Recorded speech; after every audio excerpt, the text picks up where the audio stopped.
Welcome to A Photographer's Life, the channel that takes you behind the curtain into the world of professional architectural photography.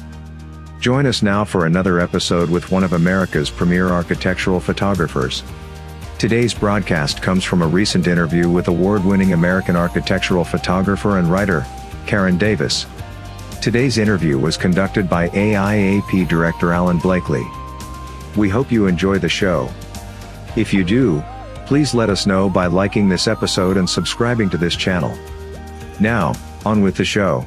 Today we're talking with Caryn Davis, and she is one of our top-tier photographers and a well-known photographer throughout the U.S. And good morning, Caryn. We're grateful to have you with us, and thank you for taking the time.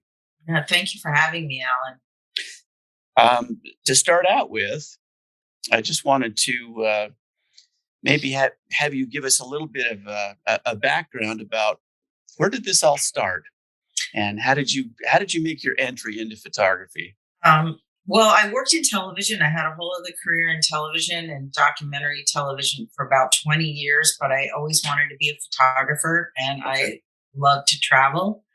So I was a producer, writer, a camera person in documentary television, and worked in New York. But then I decided in my mid-30s I wanted to change careers to photography. But I also wanted to travel. So I took an overseas job on literally a flying eye hospital. I worked for a humanitarian organization called Orbis International, and they had a DC-10 airplane that had been converted into a hospital, and there was a television studio on the airplane where they broadcast the surgery live from one end of the plane to the other, so that the doctors in the third world countries we were visiting could sit in the first class section and watch the surgery live and learn and listen. We'd leave the teaching tapes. So on the weekends, I would travel the countries I was in, creating a portfolio, thinking I'm going to work for National Geographic. Right, sure. And then when I came back, well, of course that didn't happen. And I started teaching myself the business of photography by reading a lot on the internet and then filling in the gaps in my learning, the technical aspects, by taking 1-week workshops at Maine Photographic, Santa Fe, Palm Beach, and those places till I had enough of a skill set. But the architecture came later. And again, that was still through my love of traveling. So then when I would travel more on my own, I would find myself taking photographs of buildings all the time. And people would say to me, you need to take pictures of people, And I'm like, well, I don't know. Because I love architecture. I love how it informs us in so many ways. Like, if you visit Barcelona, we have Gaudi. So he's created a whole culture and a city based on his designs. Or you go into a coffee shop and the architecture it could be a funky vibe, and that creates another element. So it has history, it has artistry, it has all of the elements that I like. And it's fascinating to me. Especially, I've grown to really love more modern architecture of late, but I really love history. So I am attracted to the old buildings and the stories, who lived there, how did they build these things like Venice, all of that stuff. So that's how it happened. And I just kept taking pictures and had a portfolio of buildings. That's a pretty common entry for a lot of people that I've talked to. They find themselves photographing buildings because that's what interests them, like you said there, and then they decide that they can make a living at it. At what point did you decide that you were going to concentrate on architecture? And now I know you do travel photography as well, right? And you've got books published and that sort of thing. We'll get into that later, but at what point did you consider yourself an architectural photographer? About how many years did that take to get to that point? I think I'm still at that. I just this past summer, I don't know if you know who Scott Francis is. I do. Yes, he gave me a portfolio review. It was all through happenstance, and it was very, very valuable to me. Okay. And So I would say now I'm becoming an architectural photographer after his critique, which was brutal, but so honest and helpful. I'm still learning all the time. And what I'm really trying to do is constantly downsize my lighting, carrying all the lights on location and working on Photoshop, because I really like to shoot with natural light, but you absolutely have to light at times. So I feel like I'm always learning and evolving. And this past winter, I spent some time watching Mike Kelly. He's a architectural photographer out of LA. He's got a great series of videos. And, I picked up some new processing techniques in Photoshop. Still trying to work out luminosity masks. They just elude me, but it's you, huh? Yeah, and I keep trying. I'm like following along exactly, but yeah. I'm always learning, and that's one thing I like about it, because it's a very challenging field, technically, artistically, and mechanically too. I think that's a good point to make, and I think that's something that people not in the field don't necessarily understand, is how technically difficult it is to get the kind of images that you get. Those don't come right out of the camera. And you talked about lighting. Your stuff does not look lit. I mean, it doesn't have that 70s or 80s look that we used to think of as when the lighting would be created by the photographer, not trying to capture the lighting that was in the space. But you're using lighting to control the scene, what you can actually capture on your camera, it sounds like. And the fact that you're continuing to evolve your process, I think, is interesting, because I don't know anybody working at the level that you work at that isn't doing that. And I think that would come also as a surprise to people, is that you don't get to a point where you've got it all figured out necessarily. There's always some new way to do things and some better way. Were you a film shooter at any point, or did you jump in? Okay. And it kills me because when I told you about that trip I took, with Orbis, and I went to like 11 third world countries, all of that is on film. Okay. In Cuba. And oh, wow. Yeah, amazing. And right after that, I transitioned into digital. So I just have those negatives sitting, and one of these days I hope I can do something with them. Well, I can recommend a good scanner if you're interested. All right. Yeah.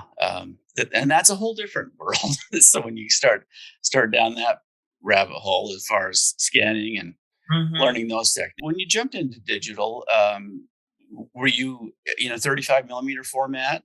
Yeah. Okay. And what about lens choices? Do you have lenses that are your go-to lenses that you like, or?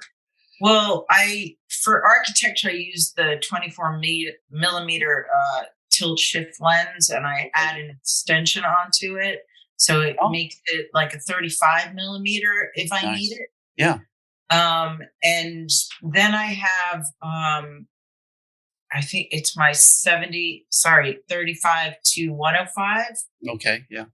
And I do have the 70 to 200, but I rarely use it for architecture.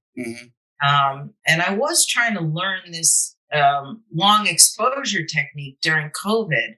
So sometimes I use that lens a lot. Okay.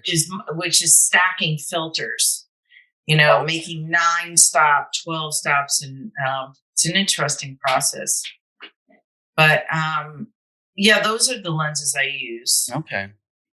Typically, we see people that are calling themselves architectural photographers, and everything's shot with a 17 millimeter lens.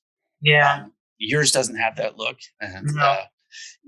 In fact, it has a longer than normal lens look in a lot of situations, which is really so refreshing. And I think, at least to me, kind of speaks to an elevated level of skill and also artistry, that you see things in a way that, it's taken some time to refine the way you see things. And you're based in Connecticut. Right. How wide ranging is your work these days?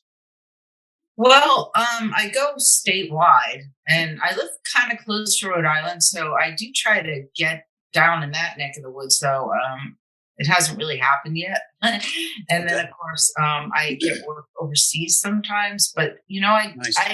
I generate a lot of that on my own Mhm. because I'm also a writer, so I'm able to pitch complete stories. Okay. And sometimes when I come back from traveling, or sometimes when I'm there. Okay. Now, as far as your mix of clients, can you give us an idea of who you do business with and kind of what the mix is for you? It's mostly architects. Okay. Once in a while, it's a builder. Sometimes a company who fabricated a wall, let's say, in a school. I just had a job like that where they had fabricated a wall and they wanted me to take pictures of that. Sometimes I do that kind of stuff. I Yeah. did a senior center for a company recently, or over COVID last year, I should say, but mostly it's architects, and once in a while it's interior designers. And I branch out. I try. Oh, and also landscape designers. I get work with Oh, them. interesting. Yeah. And I am pushing that aspect because I just got commissioned to do a third book, and that's on gardens. And Oh, so I love photographing gardens because they're just beautiful. So I'm refining that skill set in my eye in that regard as well. that seems like a tough one. I've done very little of that, but what I have done, it seems so tricky time of day wise. Well, you got to get up early, Yeah. really early. But if you do, it's okay, And often, depending on the layout of the garden, you might have to go twice, Yeah. Early morning and late day. But, when I started the project late last summer after I got the contract and had a job to Greenwich, Connecticut, which 95 is always so traffic ridden. So you have to factor that in. So I was leaving like at 3:30 in the morning to meet the sun at 5:30 or 6. Yeah, that was a bit early. That soft light. How do architects find you? Typically, do you find them or do they find you? Well, a lot of them find me through your website Okay. or ASMP, or I'm really good in the Google searches. Oh, I that's meta tag all my images, and I just spent again, learning that recently again, what Google likes, how many characters, etc. So I spent some time on my website revising all my headings to do that. And it's also word of mouth. I okay. think the books have helped a lot because Sure. people seem to recognize my name now. And I've done a lot of TV interviews. I've had a lot of stuff published about the books in magazines and newspapers within the state, and did television and radio. So, and the books are out there as well. Yes. So it's like brand recognition. That's huge. And I write articles, as I said, but I try not to think too much about all that stuff. I'm grateful I can get paid to do what I love, really. That's neat. How much writing are you doing? Is that a significant part of your work, or does it contribute to your photography-ness? Sometimes I write articles that I don't photograph. Okay. And sometimes I do both.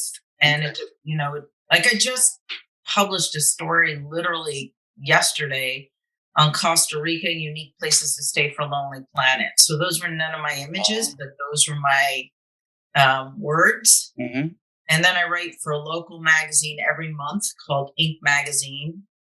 And that I generate my own story ideas, rarely do assignments come to you, actually. It's usually me pitching. You're pitching something. Yeah. Yeah, that makes sense. But it's not, depending on the magazine, the writing pays better sometimes than the photography, but it's so laborious. It just takes a long time. So by the time you look at it hourly, you probably didn't do so well. I think that's something that people think that's a romantic notion to be a writer, but they don't understand just how much work that is, and It is. that it's really work that you have to do. That's amazing that you have that combination. That's a pretty valuable skill set to have. Let's talk about your working relationship with clients. When you when you get a new client, say somebody calls you and asks for you to photograph a project, or if you're interested in photographing, what's your process from there? Can you kind of just take a step by step as to how you approach a new assignment? Well, they want a quote usually, and you really have to dig to find out what they want, because they're like, yeah, we need between 10 to 30 images, and I try to make them understand, okay, well, that's a huge range, and I need to get it down more so I know how long it's going to take the day you're shooting and then in post-production. So I've kind of revised it now. I used to charge hourly for post. Now I charge per image because it's just so much easier also with the client. Mm-hmm. And the numbers are hard. This is what it's going to be. You want 30 images, and this is what it's going to be. So in my bid it's sort of like a contract at the same time. So it really lays out all the terms. If they take the time to read it, it's very informative. Like, mm-hmm. What is photo, how is something photo ready, and what happens if it isn't, and schedule delays and all these different things. But I don't know that anyone actually reads it. But one thing that I do is to cover myself is I always have this thing, by hiring Caryn B. Davis Photography means you agree to these terms. So whether they sign them or not, it's in there. And I have revised and refined this every time a client has not, for lack of a better word, has not been above board in mm-hmm. what, and you can't even, I know you all know this, you can't even anticipate all the things that they're shocking sometimes. So now it's all in there. But I like to, if they say, give me a call, I always call, because mm-hmm. I think personal is so much better. And I recently I had a new client who was a landscape architect, and this was a fluke, but they had a lot of bids that were very similar. The reason they went with me was they watched my TV interview about my book, and they saw my personality, and they thought I would fit in well with their office. Okay. So I think anytime you can get on the phone with someone, they can hear your voice, you can establish that. That's really good. I mm-hmm. do follow up. A lot of people don't, but I do. Yeah. And I think that helps as well. Yeah, I think that's huge. And a lot of times when I get an assignment and the client will tell me later, well, you're the only one who followed up with us. Mm. You're the only one who called back.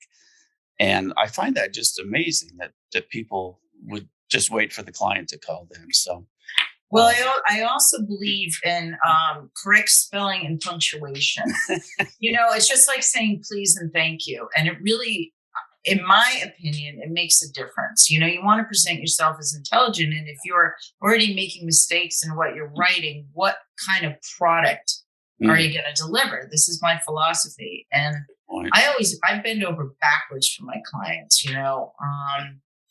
I don't know. Some recognize it and appreciate it. Some are who they are too.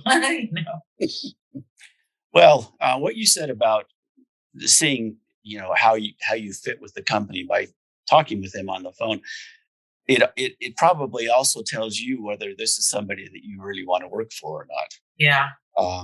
And do you ever pass on assignments? I don't know. Once in a while I have, because the saying that, a good job gets better and a bad job gets worse, and you can tell. There, like currently there's this house I'm going to be photographing in April, and it's stunning. And I would have left this a long time before, but I really want it in my portfolio. So, and the person I'm doing it for is challenging and not with it, let's say, in the way that they should be. Okay. But I finally did get my deposit out of them. So I'm like, okay. and they signed my contract. So there I am. But well, someone told me a long time ago about a pyramid, a triangle. Mm-hmm. And one is the money, one is the portfolio, and one is the client. And if you have all three in a job, it's great, but you should certainly get 2 out of the 3. And if you're only going to do it for one of those points, then you should be aware of why, whether you're just doing it for the money or the portfolio or to gain the client. So I kind of look at that's it like excellent. that. I really like that. That's great. As far as your billing and collecting and things, you mentioned a deposit. Do you ask for a deposit on all assignments? No, because I feel like it depends who it is. I'm a good judge of character. I've never been screwed, and if they're not messing around from the beginning and they're professional, then I usually don't. Okay. But I may now. One thing that drives me crazy, right? I just did a story for a magazine, Images and Words. And I just do not like chasing my money around. I'm like, I did the assignment. I submitted it on deadline. Now you just need to pay me, period. I have no tolerance for that. So when you have half their money up front, I think it helps with that. Absolutely. And again, we talked about before everybody came on about being a woman. I don't know if this extends to men, but I feel it seems like there's less regard for my gender in that way, where they seem like they think they can take a little bit more advantage. But I know everyone has that same problem. I think it is a problem in general, but you're not the first woman I've heard that from. So, especially in photography, in the last meeting that's not yet online yet for the group, we talked about business practices and that sort of thing. And one photographer from Chicago mentions that he requires them to set up an account with a credit card at the outset, and that's how he's handling things. And that avoids all of those collection issues if that card is on file. And that's been something that I've been thinking about. I don't typically have any collection issues. And for those that I do, I don't work for them anymore. So. Right. Yeah, that would, you asked that question before, that would be something that I would not take repeat business with if somebody was that delinquent. Yeah. Outside of architects and interior designers and magazines, are there any other client segments that represent a significant portion of your work? Sometimes builders, as I mentioned, stonemasons, believe it or not. Oh, interesting. Kitchen designers. I do have a regular kitchen designer client. Just trying to think what else. And landscape designers, as I mentioned as well. Interesting. That's kind of a broad base to have for a photographer. And I think that helps those listening to this to maybe think outside of only working for architects or only working for interior designers. And it's all design, though. It is. Yeah. It really is. It is. Let me ask you, getting back to your working process, I'm curious, when you're on set are you usually with a client or not? How does that work for you? It really varies. Okay.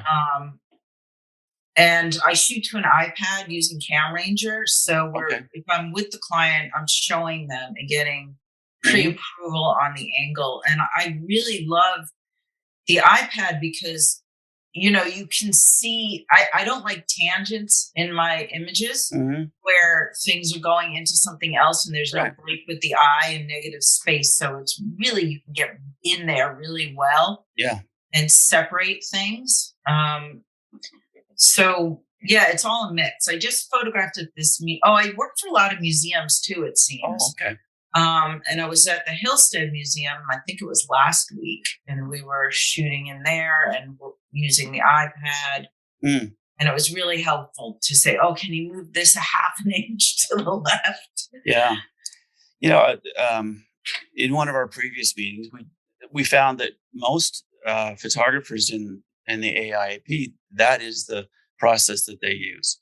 In fact, the vast majority are using the Cam Ranger with an iPad, which was interesting to me, and I hope it's interesting to Cam Ranger as well. But for me, that's what I do, and what I like about it is being able to hand the iPad to the client and let them walk through the set and see what the camera sees, because that's such a for a lot of clients, that's so hard to visualize what the cameras actually see. Right. Like in this case, there was a cabinet with china in it and lots of glare off the glass. So we, in the Cam Ranger, in the iPad, you can see it, and we know we have to block that. And so she hadn't noticed that with her own eye. Oh. But and they get into the process more, and they really enjoy it. She loved being able to see everything this way and move everything. And I think that's really good. Yeah, I think if they feel a little bit more invested, then things always work out for the best. That's a great process. When you don't have a client there, you mentioned scouting and things like that. How much of your work do you actually scout ahead of time? Well, my clients don't always like to pay for the scout. But I'm photographing this building, and it's nearby. So I went and scouted it complimentary because I know they're a good client. It's a beautiful new building, and I want the job, and I have the job, but I needed to see it. Yeah. And I want to give a shout out to Sun Surveyor, because it was the first time I had it, and I never used it because I was using Light Tracker, and then I had to watch all the videos to learn it, and still something wasn't clicking for me. So I reached out to Adam, who designed the app, and he was so helpful. He took photos in his house to send to me to help illustrate the answers to my questions better. Oh, wow. And I thought that was really amazing customer service. So I told him I would mention it. Well, that is my go-to app for trying to understand how to order my shots throughout the day, and looking at projects that I can't scout. That's the app that I use. Well, that's pretty much the only app that I use for that type of thing. And it's so nice to be able to have that confidence that you're going to be there at the right time, and that the light's going to be where it is. And it's an amazing app. Yeah. Hats off to him. Yeah, that's wonderful. Yeah, I recommended that actually in the last meeting that we had on Zoom, because it's just such a valuable piece of equipment for me anyway. Even though it's an app, it's right up there with all the other things that I use. So let me ask you about your deliverables. Do you show clients previews prior to taking things into post-production, or do you edit that yourself and send them? What's it really depends. It depends on if they have to choose from, if we shot 20 and they only commissioned 10. Okay. And that's really tricky because they don't always visualize it. Just going back for 1 second, one of the reasons the iPad's so great is because they get to see how technically involved it is. And you can't just go in with an iPhone and go click and there you are. But people, sometimes the client gets nervous. I had this client get really nervous looking at my raw files because he couldn't visualize what it was going to be. So I always have to put, this has not been color corrected, straightened, highlights blown out, whatever shadows, blah, blah, blah. So sometimes I show them that, but a lot of times I show them a near finished image edited, if like with the Hillstead, because they only commissioned 5 and they approved as we went. And then if they have any changes, I'll do it a round of those and then give them a final. Okay. And as far as your process goes, are you bracketing and then blending images together? I bracket and then I do everything manually. I don't use HDR, except from watching one of your one of these recently. Yeah. Somebody mentioned the Easy HDR3. Mm-hmm. So I've been looking into that, but I usually do manual compositing and then masking. And when I light paint, so I'll hit just different parts, Mm-hmm. and then I'll bring that in as well. So I like to do a bracket with lights on, with lights off, and then light painting, and then use all different parts. Okay. And I really don't like shooting with lights at all on, but a lot of times, I have one client, he's an architect and he loves the lights because I find like they just make a mess on the wall. If they get really blown out. The highlights, what the eye sees is very different than what the camera sees. And I just like it better without it. So, but I have to do what they say. I can relate to that. Yeah. I find that if I shoot for some lighting companies, and I find that sometimes they'll want them lit, of course, because that's what they're selling. But I may have a 10-second exposure for the shot, but the lights are only on for half a second. Yes, they're just flipped on and off just to give that bulb illumination, but not to mess with the walls, like you say, or the ceilings, or casting shadows from the structure of the light fixture and all that kind of stuff. And you know what? I just learned that on Mike Kelly's video, and now I'm going to write it down because I already forgot it. You see, it just comes and goes so fast. That's back from the film days. Is when I learned that. Is trying to get everything on a single sheet of film. Right. With multiple exposures with filter packs for different light sources and different intensities. And I don't miss that at all. Yeah.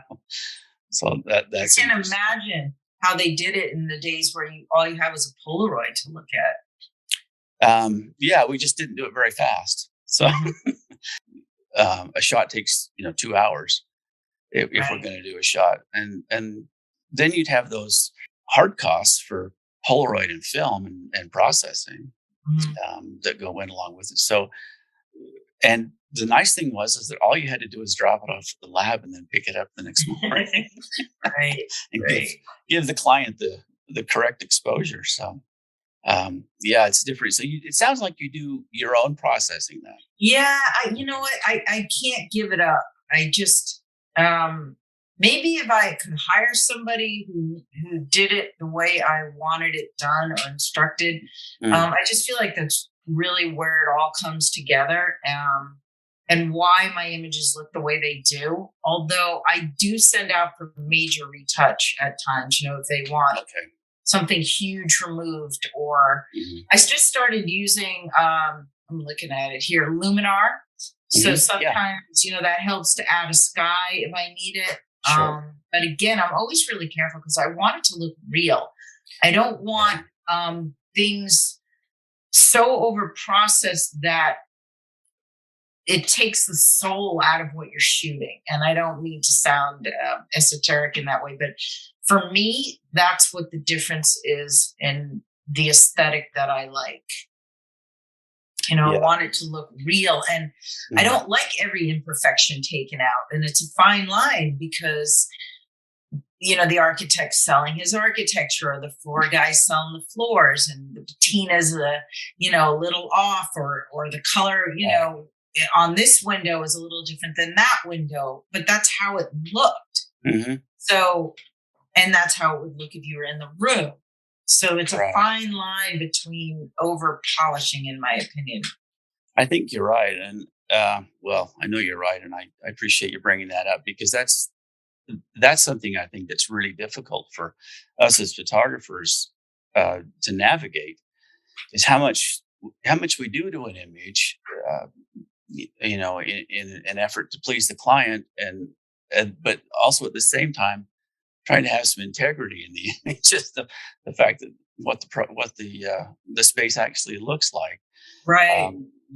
I've got some clients who expect to have all the light switches, all the outlets, all the fire alarms, everything taken out, all the exit signs. And I do send that kind of work out because that's just tedium. And I understand that in major retouching, but I'm like you. I like to process my own because I think it harkens back to you know the whole darkroom aesthetic and the fact that Mhm. the same negative can look vastly different in Yeah, the hands of different photographers. right. So And I I guess appreciate that. in the end, what we're selling is our own aesthetic of things. And Sure. as digital image makers, it's not just how you take a picture anymore; it's also how you edit it. You know. Exactly. Yeah. That is such an important point. Thank you. One of the things I think that's hard for people to understand who are not in the business is the fact that the equipment we use is pretty insignificant in you know the end result.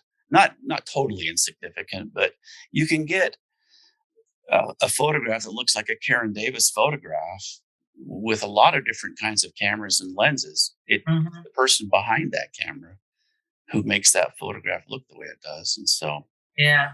uh, I think that the one thing that you either have or you don't, I don't think it can be taught is composition. You know, yeah, you either have it or you don't, and that's the difference. And then you can develop the aesthetic because I've seen how my eye has changed, but technical can be taught. I don't think composition can necessarily be taught. It can be to a degree, like I was talking about tangents, move this, mhm, move that, but the initial when you I find when I take a series of photographs, the first one is usually the best because it was my first instinct. I walked in and I went, oh, there it is. You that's know, interesting. Yeah, yeah, I would agree with that as far as my work goes. Um, it's the way you see things personally yeah, that your client is paying for, and um, that's interesting that you mentioned that's something that can't be taught. I used to try to teach to architectural workshops in Santa Fe, oh, and that was the hardest thing for me. Is I could tell them all the nuts and bolts of it, but I couldn't in any way communicate where to stand and where to put the camera and what lens to put on it and how to frame it. right, There weren't any parameters for teaching that. If you didn't see it, you just didn't see it. So yeah, and that's interesting. I'm always looking too. Even when I travel, sometimes I don't. I'm not always. I'm looking with my eyes. I want to experience. So sometimes the camera stays in the bag. Um, and I'm looking at the light and the shapes and the contrast and all the time, everywhere I go. It's just what I do.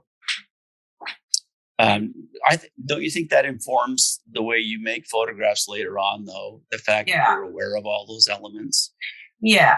And you have to enjoy too. You have to experience. You can't just live your life behind the camera. Do you take a camera when you go on vacation for leisure purposes? Or Yeah, but I'm going to Spain okay, very soon, and I'm definitely taking my camera, okay. especially when I go to Barcelona. Oh, well, yeah, absolutely. Um, let's talk. We touched on this just briefly, but well, let me give you some background first. When I first started in this business in the 1980s, uh, the top photographers in the country, architectural photographers, were women. Not all, but they were a very high percentage. There were some women that I just really looked up to as far as the way they shot, and technically, their work was just absolutely amazing. When film kind of died out, that ratio in the market changed pretty dramatically, and I'm not really sure what happened there. I don't know if these ladies didn't transition into digital or what happened there. But now, people like yourself are kind of in the minority as far as architectural photography goes. Now, that's not the case in other areas of photography by any means. I would say in the market, and I know from the Photo Marketing Association statistics from last year that women dominate the professional photography market. So that's a given. But in our particular discipline, I find it interesting that the things have kind of gone upside down from where they used to be. You mentioned, just kind of working relationships and things like that. But what are some of the challenges that you face that you think might be unique, or are there any? Well, I definitely think that we don't get paid as much. I mean, of course, I can say whatever I want for money, but I feel there's still a barrier there in what people are willing to pay a man versus a woman, or what they think a woman's worth is in the same field. And I know, no, this is just my opinion. I don't want to get too big. No, that's why we're here, is for you. People getting, upset with me and saying that's not true or whatever. And also, I feel like I get asked to do things I really don't think they would ask men to do. Like, I had this client, and I look back on my records. I have been soliciting him since 2014. Okay. And finally he has a job, let's say, but it's really just a carrot. In reality, what he wants me to do, as it turned out, was to drive an hour and a half each way to where he is, where he has a store set up, and give my advice to him for free on the best way to photograph his products, like technically and artistically, and maybe talk about a job he has down the line. Oh boy. Which is the carrot to get me down there for free. And I thought, this is insane. And I really don't think he would have asked a man to, or expected that from a man, or had the gall. Yeah. So I kind of said, wow, that sounds like you need a consultation. And I told him the rate, and I never even got the courtesy of a reply after talking to him on the phone and email, going back and forth for scheduling. And so that's someone I probably wouldn't work with, going back to that conversation, because it was just plain rude. He could say thank you, but no thank you. So that kind of stuff, where I know that people always think photographers, this drives me crazy. Oh, we'll give you photo credit. It's like, what do you do? Give me money. I don't need the photo credit. So I kind of think that translates in my industry with women. But on the other hand, I did get a job because I was a woman, because the company felt that they wanted that aesthetic, and it was different than the male aesthetic they had been getting. So I don't know, but it's happening really intensely in the film industry too, where women directors before talkies were at the top of the heap. Right. And now they're not. And only one woman director has won in the near 100-year history of the Oscars. But there's a great documentary out called, I'm spacing out on it. It's on Netflix right now about it. And it's just fascinating. And it's similar, in a way to our industry. You mentioned about the aesthetic that you could bring to the job. And I'm just wondering, in a situation, say, where you are working with interior designers, is it any different in that situation? Because that's a female-dominated industry. I mean, is there any difference there? I find them to be very tough clients, because they're always moving things around after everything's set up. Like, there's never the point where they stop and you're like, okay, I need to take the picture now. This is what we agreed on. And then you take the picture, you go through all your brackets, they come in and they move something again, and you have to start over. I find them not as professional or as decisive in certain ways. I think that's an oversaturated field where they decide, now that they finished doing whatever they did before, I'm going to become an interior designer. And I feel like there's a little bit of a lack of professionalism. I hate to disparage, or put down any industry like this, but that's just been my experience. So that's a tough question to answer. Yeah, my experience is similar, except with those that are at say at the top of the industry. Yes, of course. And then they seem to understand what it is I do, and they respect that. Right. My wife, who's passed through this frame a couple times, is my business partner and travels with me as a set stylist. That's great.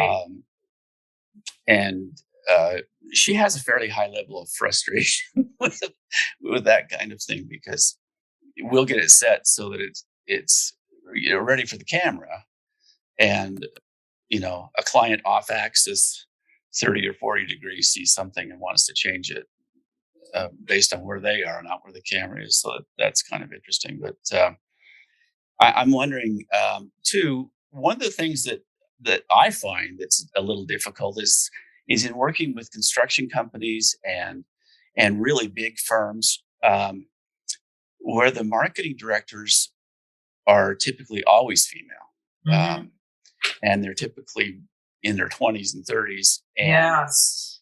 For me, a photographer in his 60s, that's not always a good. It's not an easy mix, and so my wife helps soften that situation quite a lot by being along with me. But do you run into any challenges, let's say, with the people who are coming into the architecture and engineering construction industry who are young, very young, inexperienced marketing directors? Yeah, I don't really understand how they got the job, but they're very inexperienced, and it's really hard to work with them. And when you're on location and they're just on their phone, and so perhaps you didn't. This happened to me. I didn't get an angle that maybe had they been art directing as they should have been. And then later their boss was like, well, what about that angle? And I said, well, I set it up, I got this, and she signed off on it. Yeah. But it still reflects on me in the end, I feel. Yeah. So and I also, anybody that, and again, this goes back to my old school grammar. If you're going to start a sentence with, hey, Caryn, in your email, I know already. And I actually will go to LinkedIn to try and find their photograph. Okay. So I know what their age is and what I'm dealing with, and I can see their level of experience, and that informs me about how to talk, how much, I know they're not going to really read what I'm writing. So how can I say it as succinctly as possible to cover my ass, let's say? Yeah. So, that's what I try to do. I also like, as I said, I like to read faces. There was an art director I wanted to solicit recently, and she had this scowl on LinkedIn. I thought, oh my gosh, she's probably never even going to read my email. Why would you put a face like that on there? I don't know. But anyway, so that's what I do. I try to get as much information as possible. And that's not to say that not all young people are sharp. Mm-hmm. I've seen this company, I can't remember their name, they're in Brooklyn, and their architecture is amazing. And they're probably late, early, probably in their 30s. Okay. And their work's beautiful. So I think it's whoever it is, really. Yeah. Yeah. You bring up an interesting point about kind of vetting the client ahead of time and doing a little bit of research on that. I think that's such an important thing. And I don't think many photographers do that. I mean, do a little bit of research. I've only done it just in recent years, and LinkedIn seems to be the go-to to find out about the client. And you can tell pretty quickly based on their website and the people that are working for them if it's going to be a good fit for you. Even when I'm looking for companies to solicit, like I was driving around recently and I saw an interior design studio. I thought, oh, wow. So I looked them up online and I saw the pictures and I thought they're never going to hire me because they're just using iPhone photos. They don't care about Yeah. anything better. They really wouldn't understand. And then if I told them my price, they would just think it was outrageous. So I do that as well. I look at websites and sometimes I don't bother. And interestingly enough, I find a lot of architects who have beautiful work often are posting blurry images on their website. And I don't really understand if their graphics person isn't making the translation well or what's going on there. But I think that presents very unprofessional, and I'm surprised they let that go.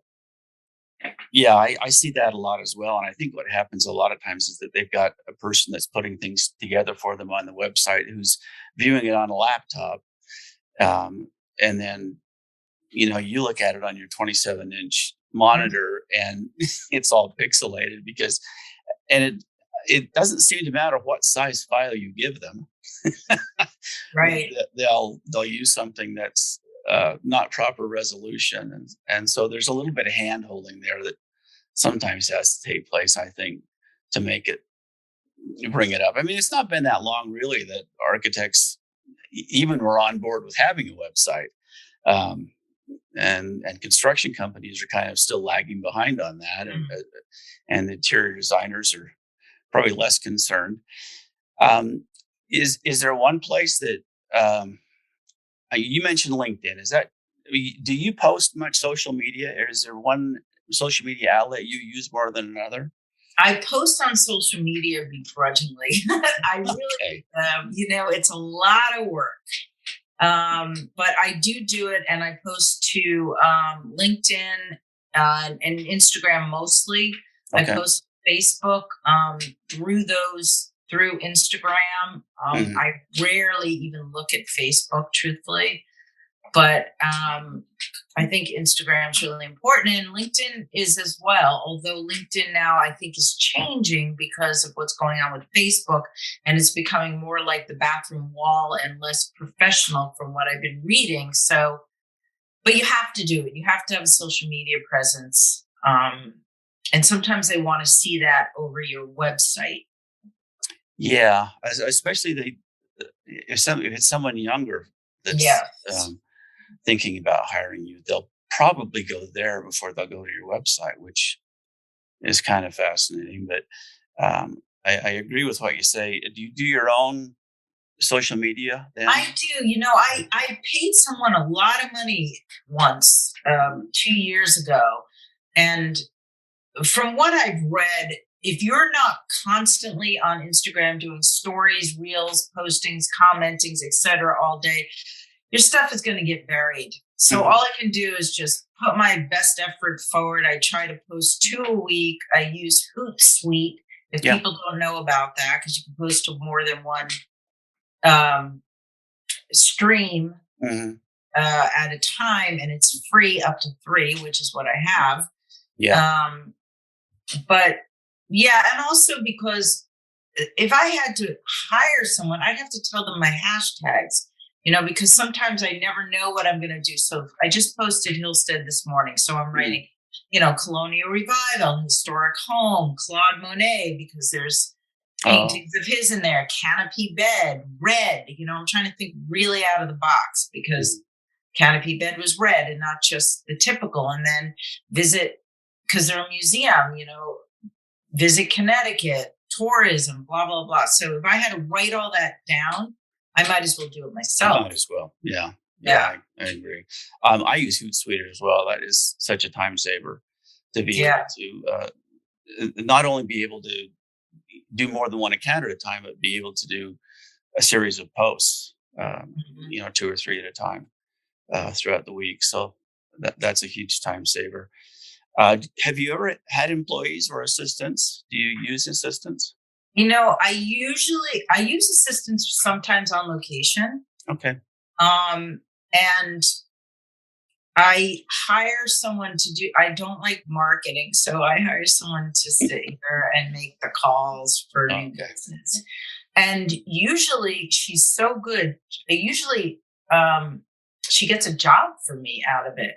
Oh, okay. And sometimes I cold call, but I don't think it goes as well because I think it makes you look better if someone else is doing that for you, calling on I your agree. behalf. But now she, unfortunately, she took a full-time Oh, job. no. So I have to find someone else. But I'm happy to pay for it. I find it laborious, Do people that just find you organically say, is it through your website, do you think, or is it through your books? It's usually through Google search. Oh, okay.